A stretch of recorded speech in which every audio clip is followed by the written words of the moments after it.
Rome, moins 218 avant Jésus-Christ. Mais cela vous dit quelque chose? Allez, je vous dis tout après le générique.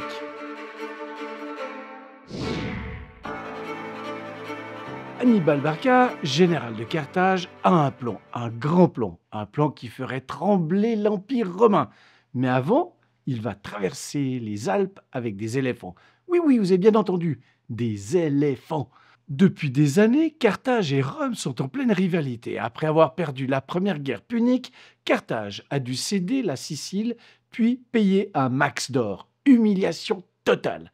Mais pendant que Rome se frotte les mains, Carthage rebondit en Espagne avec un jeune général prodige, Hannibal. Hannibal, quel est ton plan pour vaincre Rome? Simple, je passe par les Alpes avec mes éléphants. Pardon?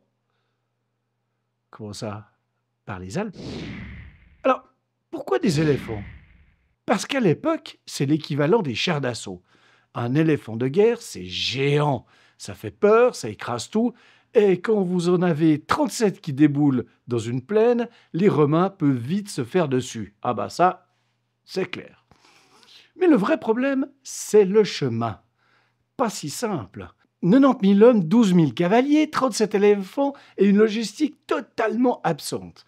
Hannibal arrive dans les Alpes en octobre, sans ravitaillement suffisant, avec des bêtes tropicales qui détestent le froid. Évidemment, c'est des éléphants. Mais que pourrait bien-il arriver par la suite? Mais avant que je te donne la suite, n'oublie pas, c'est super important pour moi, abonne-toi pour que ma chaîne YouTube continue avec de folles histoires. Ce serait super cool. Bon, sérieux, les éléphants, ils seraient pas mieux en Afrique?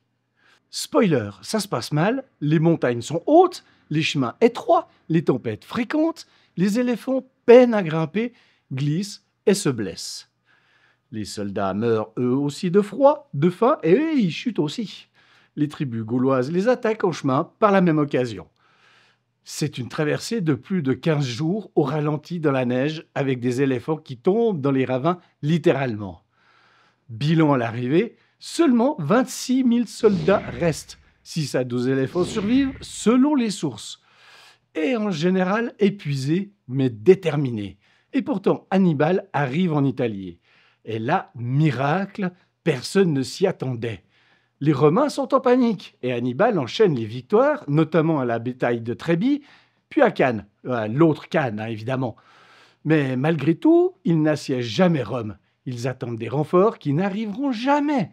La guerre s'éternise et l'avantage stratégique disparaît.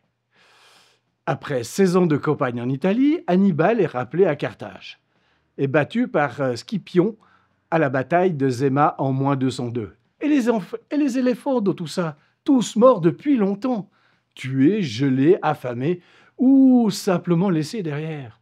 Hannibal reste un stratège de génie, mais son idée d'amener des éléphants dans les Alpes, disons que c'était spectaculaire mais totalement suicidaire. Est-ce que ça a changé la guerre? Non. Est-ce que ça a changé l'histoire? Pas vraiment. Est-ce que c'était une manœuvre brillante sur le papier? Peut-être. Est-ce que c'était une des idées les plus absurdes, coûteuses et risquées de l'histoire militaire? Alors ça, clairement. Voilà, c'est l'une des idées les plus nulles de l'histoire. On ne va pas blâmer ce pauvre Hannibal, bien sûr. Alors, si tu as aimé, n'oublie pas de t'abonner, de liker et de me dire en commentaire, eh bien, quelle est, selon toi, l'idée la plus absurde que l'histoire ait jamais eue? Spoiler, j'ai déjà un dossier sur la prohibition, les moineaux de Mao et la ligne Maginot. Allez, ciao!